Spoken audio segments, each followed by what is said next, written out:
자, 예레미야 46장부터 마지막 장까지는 이스라엘 주변에 있는 나라들의 멸망에 대한 하나님의 신탁을 기록하고 있습니다. 자, 그 시작을 보면은 애굽에 대한 심판으로부터 시작이 되죠.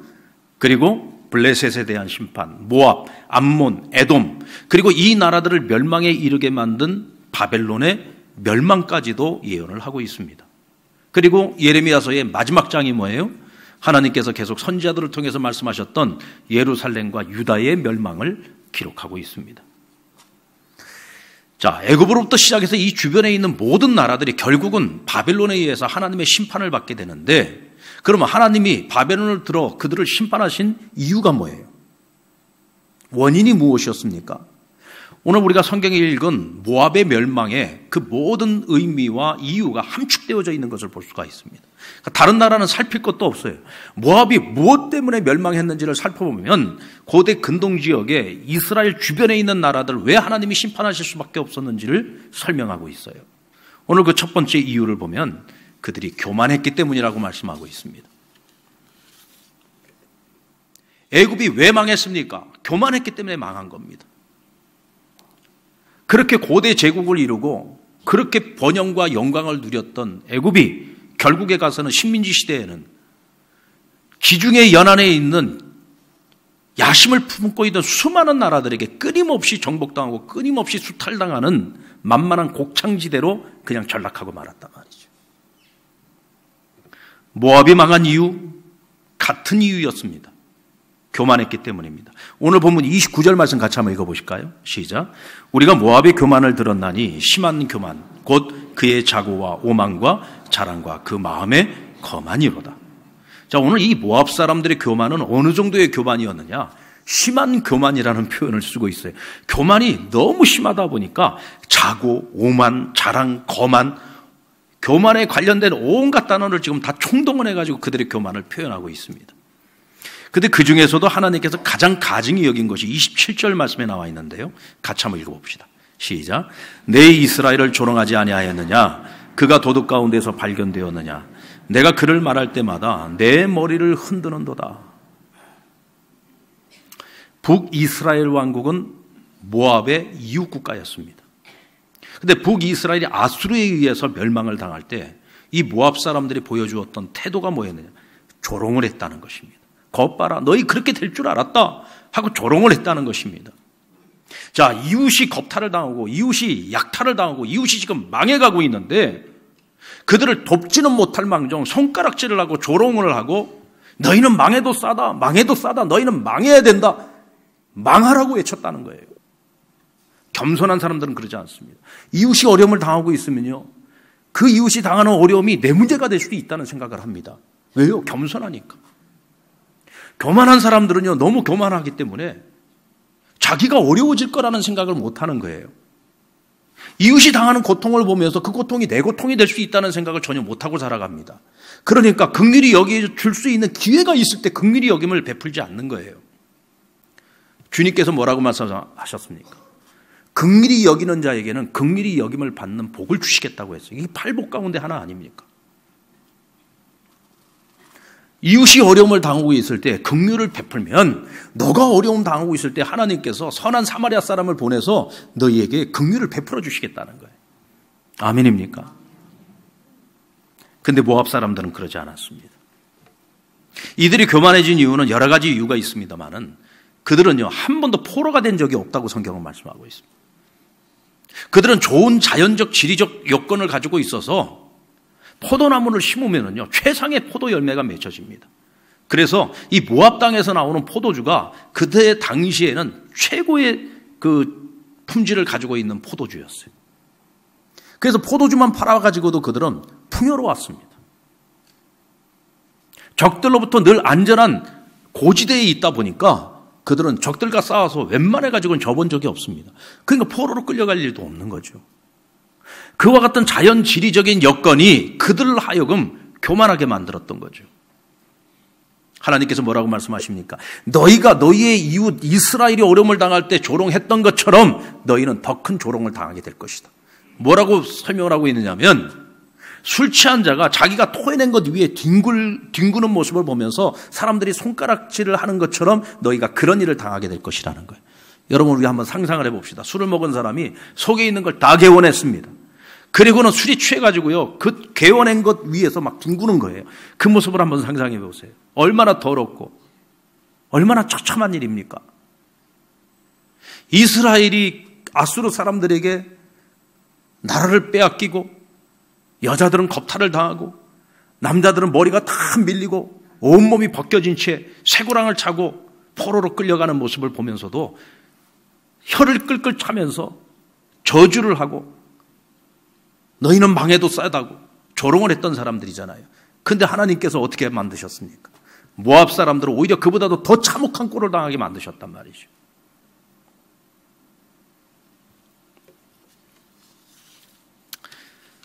미국이라고 하는 나라는 건국 이래 단 한 번도 외세에 의해서 본토가 침략당해 본 적이 없는 나라입니다. 그런데 여러분, 미국이 본토 침략을 당했습니다. 언제 당했습니까? 그렇죠. 9.11 테러죠. 평화롭던 뉴욕에 그 중심에 있는 쌍둥이 빌딩이 하루아침에 무너져 버렸잖아요. 이때 여러분, 미국은 교만을 꺾었습니다. 아, 우리도 언제든지 본토가 침략을 당할 수 있구나. 어떤 세력에게든지 우리가 또다시 이런 어려움을 당할 수 있겠구나. 그들이 그 교만을 꺾었습니다. 그리고 다시 시작했습니다. 그래서 많은 사람들은, 미래학자들은 미국이 초강대 국가로서 팍스 아메리카의 그 영역을 언제까지나 더 지금 우리가 생각하는 것보다 훨씬 더 오랫동안 누릴 수 있는 이유는 그들이 겸손해졌기 때문이라고 이야기합니다. 이웃은 사랑하되 옆집은 신경 쓰지 말라는 말이 있습니다. 우리 한번 따라 볼까요? 이웃은 사랑하되 옆집은 신경 쓰지 마세요. 그 말이 그 말인 것 같은데 그 말이 좀 다른 말인 것 같기도 하고요. 여기서 말하는 이웃이란 예수님께서 선한 사마리아 사람 이야기를 말씀하시면서 우리의 이웃이 누구냐라고 말씀하실 때 누가 우리의 이웃이라고 했습니까? 강도 만난 사람이 이웃이라고 했잖아요. 어떤 사람입니까? 요즘 말로 하면 가난하고 병들고 어려운 우리의 이웃들. 너희는 그들을 사랑해야 된다. 그들을 섬겨야 된다. 그들에게 베풀어야 된다고 말씀하셨습니다. 그것이 바로 이웃이라는 겁니다. 우리 주변의 나라들 가운데 어려운 나라가 있습니까? 못 먹는 나라가 있습니까? 물이 없어서 날마다 병 들어가는 나라가 있습니까? 그렇다면 너희가 지금 잘 먹고 잘 살고 있느냐? 너희만 잘 먹고 잘 살지 말고 나누라는 것입니다. 그래서 우리 상남교회도 열심히 우물 파기를 매년마다 지금 해주고 있잖아요. 식량을 보내고 있지 않습니까? 지금 북한의 아이들이 1년 내내 한겨울에도 단화 하나 신고서 단화 하나 가지고 1년을 보내는데 이 아이들에게 눈장화를 보내줘서 우리는 뭐 여기 창원이야 눈이 별로 안 옵니다만은 저 북녘 땅은 날마다 눈이 내리는 동네 아닙니까? 얼마나 추운 동네예요. 눈장화 보내주면 이 아이들이 한겨울을 따뜻하게 날 수 있으니까 보내주자는 거잖아요. 나는 커피 한 잔 값인데 그 아이들은 한겨울을 따뜻하게 날 수 있단 말이죠. 같이 나누자는 겁니다. 이것이 우리 그리스도인들이 마땅히 해야 할 일이라고 성경은 말씀하고 있습니다. 자, 그런 반면에 옆집이 있습니다. 오늘날 우리의 삶은 옆집 사람들로부터 영향을 참 많이 받는 것 같아요. 우리 아들보다 옆집 아들이 공부 잘하면요, 배가 아픕니다. 옛날에는 사촌이 땅을 사면 배가 아팠는데 요즘은 옆집에서 땅을 사면 더 배가 아픕니다. 옆집과 비교해서 옆집이 우리보다 뭔가 좀 더 나은 것 같으면 스트레스를 받습니다. 옆집에서 하는 거는 나도 다 하고 싶습니다. 근데 그거 따라가려고 하다가 가정에 분쟁이 일어나기도 하고 때로는 그거 따라가려고 하다가 상처만 받는 경우가 많습니다. 그런 의미에서 심정적 의미에서의 옆집, 비교 대상이 되고 남이 하면 다 따라가야 되는, 따라가야 하는 대상으로서의 옆집은 신경 끄고 살라는 얘기입니다. 대신에 이웃의 어려움에 대해서는, 이웃의 고통에 대해서는 우리가 늘 관심을 가지고 서로 무난하고 서로 도우라는 것입니다. 그들을 긍휼히 여기라는 것입니다. 섬길 수 있을 때 베풀라는 것입니다. 요즘 여러분 우리가 경기가 많이 어려워졌죠. 먹고 사는 것이 예전보다는 조금 힘들어졌습니다. 여러분 내 삶이 조금 빡빡해지고 내 삶이 조금 힘들어지면 무엇부터 제일 먼저 줄입니까? 혹시 우리가 나누고 베푸는 것부터 먼저 줄이지 않습니까? 근데 여러분 한번 더 깊이 생각해 봐야 됩니다. 전체적으로 경기가 어려워지고 우리가 지금 당장 사는 것이 조금 더 힘들어지면은요, 우리는 조금 힘들어지는데 가난하고 어려운 이웃들은요 훨씬 더 힘들어집니다. 훨씬 더 추운 겨울을 나야 하는 것입니다. 그래서 어려울 때일수록 어려운 이웃을 더 살펴야 되는 것이고요, 어려울 때일수록 내가 힘들어도 그 힘든 삶 속에서도 조금이라도 더 쪼개어서 더 많이 나누고 더 많이 베풀어야 되는 거예요. 그러면 하나님께서 우리를 긍휼히 여기시겠답니다. 우리의 부족함을 하나님께서 채우시겠다고 말씀하십니다. 아멘입니까? 이것이 우리 그리스도인이 세상을 살아가는 방법입니다. 우리 그리스도인들은 어떤 경우에도 내가 아무리 미워하는 사람이라고 할지라도, 내가 아무리 미워하는 나라라고 할지라도 그들의 어려움을 보면서 절대로 조롱해서도 안 되고, 그들이 망해가는 모습을 보면서 망하라고 말해서도 안 됩니다. 아무리 미워하는 사람이 있어도 죽어라 죽어라 하면 안 되는 것입니다. 이것이 하나님께서 당신의 자녀들인 그리스도인들을 향한 소망이고 바람입니다. 그것이 우리가 살아가는 방식이란 말이죠. 오늘날 스스로 교만한 나라들이 있습니까? 혹시 우리나라가 교만하지는 않았습니까? 여러분, 개구리와 올챙이가 같은 종입니까? 다른 종입니까? 같은 종이죠. 올챙이가 자라서 개구리가 되는 겁니다. 그런데 올챙이 쪽에는요, 물고기였습니다. 아가미가 있어가지고 물속에도 살 수 있었잖아요. 지느러미도 있어서 헤엄치고 다니지 않았습니까? 그런데 그 올챙이가 자라가지고 다리가 4개나 달린 개구리가 되는 겁니다. 폐가 생겨가지고 육지에서도 걷더니 살아갑니다. 그러니까 개구리가 된 다음에 자기가 올챙이적 기억을 못하는 거예요. 그래서 개구리는 올챙이하고 자기하고 다른 존재인 줄 압니다. 여러분, 우리가 언제부터 이렇게 잘 살았습니까? 우리가 언제부터 이렇게 잘 살았습니까? 어쩌면 우리가 어느 사이인가부터 올챙이적 시절을 기억하지 못하고 우리가 처음부터 개구리였다고 생각하고 있지는 않습니까? 우리도 과거에는 먹을 것이 없어서 남의 나라에 돈 벌러 갔던 나라입니다.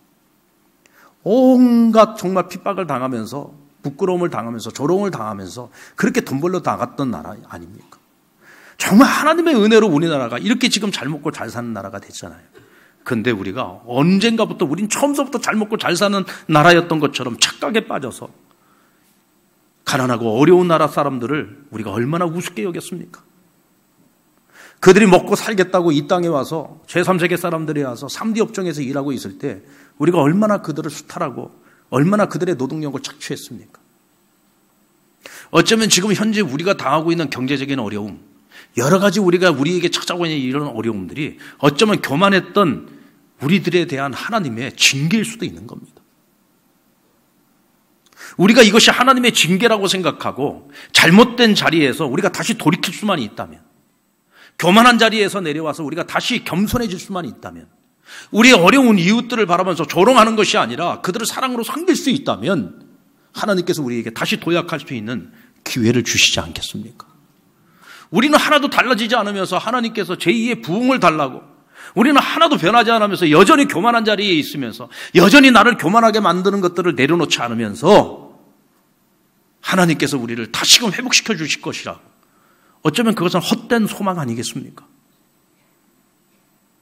우리가 해야 할 일이 무엇입니까? 교만을 내려놔야 됩니다. 우리를 교만하게 만드는 것들을 경계해야 합니다. 무엇이 우리를 교만하게 만들었습니까? 우리를 교만하게 만드는 그것들이 있잖아요.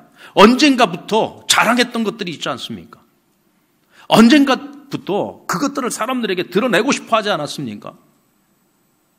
나를 교만하게 만든 그것 때문에 다른 사람들을 무시하고 조롱하지는 않았습니까? 그렇다면 나를 교만하게 만드는 그것들을 경계하셔야 됩니다. 아멘입니까? 그것들을 경계해야 됩니다. 모압 사람들이 어쩌다가 그렇게 교만해졌습니까? 그들을 교만하게 만든 것들이 있었잖아요. 하나님께서 뭐라고 말씀하셨어요?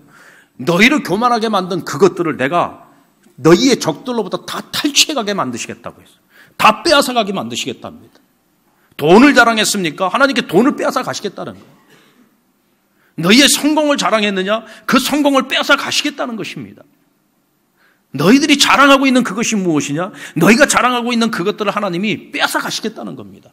그래서 너희가 조롱당하게 만들겠다는 거예요. 너희가 부끄러움 당하게 만들겠다는 것입니다. 그런데 여러분, 우리 스스로 교만해지지 말아야지. 이게 쉽습니까? 어렵습니까? 이게 잘 안 돼요. 히스기야 왕이 죽을 병에 걸렸는데 하나님께서 은혜를 베푸셔서 그 생명을 연장시켜 주셨습니다. 아수르 군대가 쳐들어왔는데 온 백성이 함께 금식하며 기도할 때 하나님께서 아수르 군대를 하룻밤 사이에 전부 하나님께서 걷어버리셨습니다. 이 소문이 났습니다. 한참 신흥 제국을 꿈꾸면서 성장하고 있던 바벨론의 왕이 사신단을 보내서 히스기야를 축하해주고, 그리고 또 한 가지 염탐을 하기 위해서 보냈습니다. 그런데 히스기야 왕은 너무 신이 났습니다. 그래가지고 그 바벨론의 사신단을 맞이하면서 예루살렘에 있는 왕궁 창고와 성전의 창고를 다 열어가지고 유다 왕국의 모든 것을 다 보여줬다고 했습니다. 속사를 다 보여준 겁니다. 근데 여러분, 바벨론의 이 사신단이 와서 그 유다 왕국의 모든 것을 다 보면서 그 마음이 두려워 떨렸을까요? 와서 보니까요, 왕궁 창고에 무기들이라고 보여주는데 바벨론이 가지고 있는 무기에 비하면 너무 허접한 거예요. 자신들의 부귀 영광을 보여주겠다고 성전에 있는 금은보화를 보여주는데 바벨론이 가지고 있는 금은보화에 비하면 이거는 정말 허접하게 그지없습니다. 그들 마음에 어떤 생각이 들었을 거예요? 야, 이 유다라고 하는 나라는 정말 별 볼 일 없는 나라구나. 언제든지 우리가 마음만 먹으면 쳐들어와서 정복할 수 있는 나라구나. 쉽게 생각해버린 겁니다. 헛된 자랑을 하면은요, 그 자랑으로 인해서 오히려 부끄러움만 당한단 말이에요.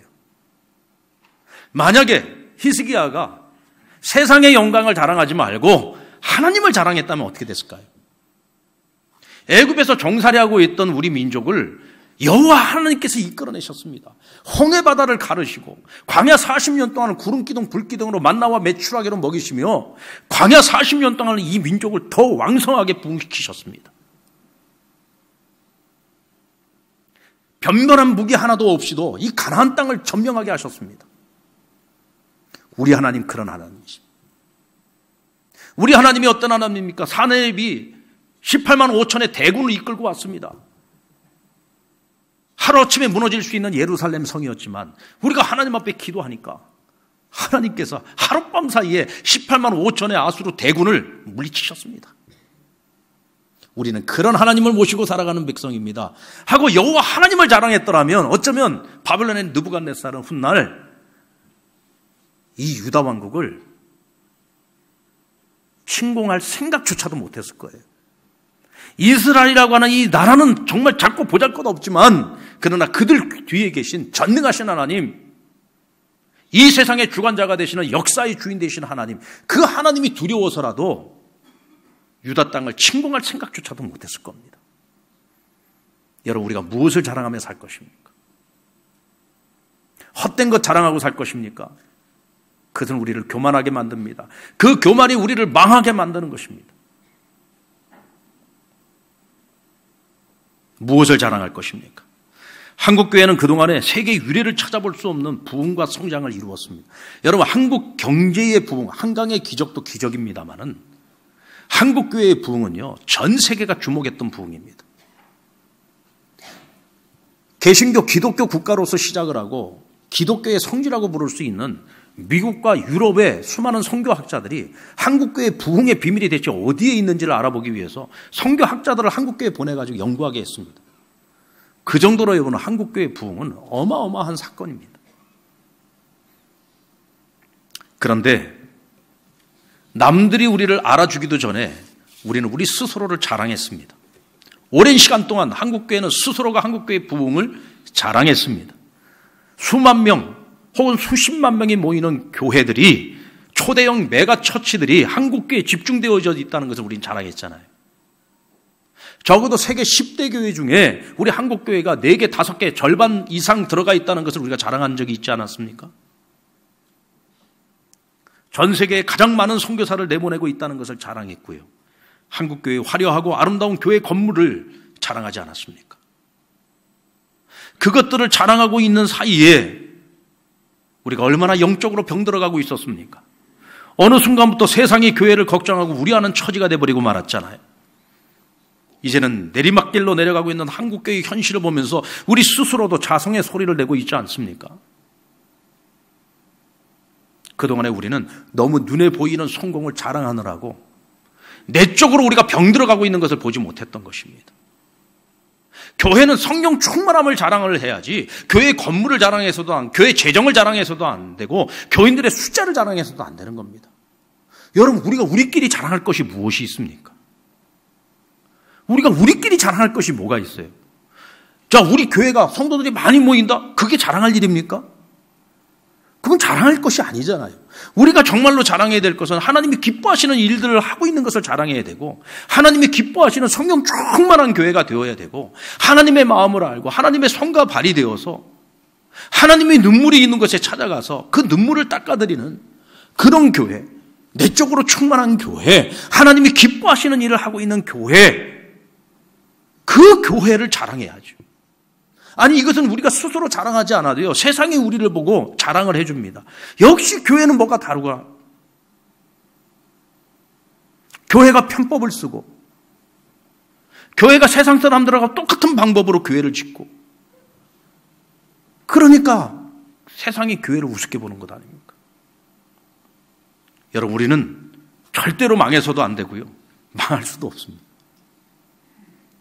우리 성도 개개인의 삶뿐만 아니라 우리의 가정뿐만 아니라 교회와 이 나라, 이 민족, 하나님이 얼마나 사랑한 나라인데 이 나라가 절대로 망해서도 안 되고 망할 수도 없죠. 이를 위해서 우리는 오늘 이 본문의 교훈을 새겨들어야 됩니다. 우리를 교만하게 만드는 어떤 것이 있습니까? 그것을 경계하십시오. 교만한 자리에서 내려오셔야 됩니다. 그런데 교만한 자리에서 내려오려면 우리가 무엇을 해야 됩니까? 겉으로 보여지는 모습이 아니라 우리의 내면을 위해서, 본질적인 것을 위해서, 교회의 본질을 위해서 우리가 더욱 힘써야 되는 거예요. 그래서 성령 충만한 교회가 돼요. 하나님 기뻐하시는 교회가 돼요. 하나님이 사용하시기에 합당한 교회가 돼야 되지 않겠습니까? 이웃을 사랑하고 하나님께서 우리에게 맡기신 그 모든 것들을 우리가 주인이 아니라 청직이라는 마음을 가지고 살아갈 수 있을 때 우리는 망하는 길이 아닌 다시금 세워지는 길로 나아갈 수 있을 것입니다. 아멘입니까? 우리는 그저 청직일 뿐입니다. 우리가 아무리 많은 것을 가졌다고 할지라도 우리는 그저 청직입니다. 내 것이 아닙니다. 우리가 아무리 자랑할 것이 많다고 할지라도 그건 자랑할 거리가 아닙니다. 왜냐하면 우리는 그저 청직일 뿐이기 때문입니다. 우리가 자랑할 것은 오직 우리의 주인 되신 하나님 아버지만 자랑해요. 하나님의 영광만을 자랑해야 되고. 아멘입니까?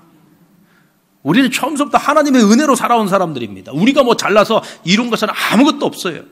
하나님의 은혜로 지금껏 이 모든 것들을 이루었고 이 모든 것들을 누려왔습니다. 무엇을 자랑할 것입니까? 그저 하나님의 은혜만 자랑하십시다. 그러면 어느 순간 하나님께서 우리가 잃어버린 것들, 나의 교만을 꺾기 위해서 하나님께서 잃어버리게 만들었던 것들, 그것을 다시 회복시키실 것이고, 그것이 헛된 자랑거리가 되는 것이 아니라 그것에 하나님께서 존귀한 가치를 부여해서 축복의 통로로 쓰임받는 도구가 되도록 만드실 것입니다. 이것이 우리에게 축복입니다. 다시금 세워지는 길로 나아갈 수 있는 저와 여러분 되기를 바라고, 우리 상남교회와 우리 한국교회와 이 나라 이 민족이 되기를 주의 이름으로 축원합니다.